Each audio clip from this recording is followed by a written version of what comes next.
My name is LeAnn Contessa, and I'm the owner and designer of Tailor-Made Slings. When you wear your baby, it's very developmentally good for your baby because you're putting them up where all the people are. You know, generally you see babies in bucket seats or in strollers a lot, which is okay, but a baby spends a good part of their day down around the ground. They don't see, they don't hear what's going on. In fact, babies who are held actually crawl sooner and walk sooner, which people think is the opposite. Oh, you're holding your baby too much, they're never going to learn to do that. But it's actually the opposite is true, because when you move around your body, your baby has to, you know, figure out, oh, I'm going this direction, that direction. Their eyes have to refocus on what they're seeing. They hear language.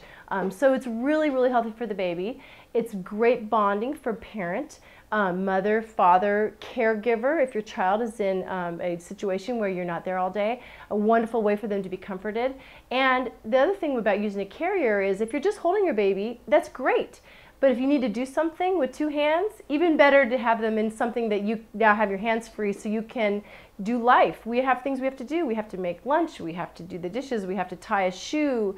You know, we have to answer the phone. So there's a lot of other advantages to wearing your baby besides just holding them. Well, this is Charles, and he's 3 weeks old and adorable.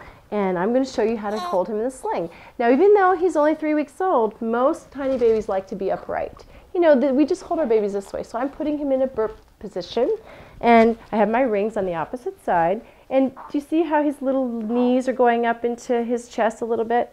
You want to make sure that that's what's happening. You don't want them to be arching or straightening their legs. And I'm just going to pull the fabric up a little bit, tighten it.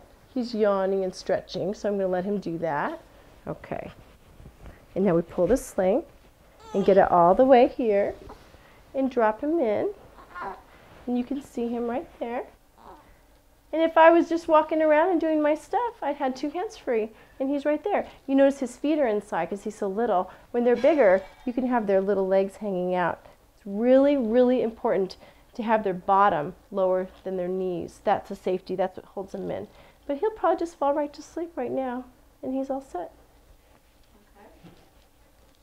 It only hurts your back if you do it improperly. You always want to make sure that you have your baby at your waist or higher and close to your body. I see people all the time in the store, in the mall, and sometimes I'll go up to them. So if any of you have seen me, I'm the one that's telling you how to wear your carrier properly, where they have the baby hanging out far away from their body, and that would hurt your back. The other thing is that you're holding your baby anyway, and so using a carrier is going to assist you using different muscles so that you aren't going to hurt your back. So it's important to do it properly as well. I've been doing this since 2000 because I'm passionate about baby wearing and think that everyone should try at least to carry their baby some of the time.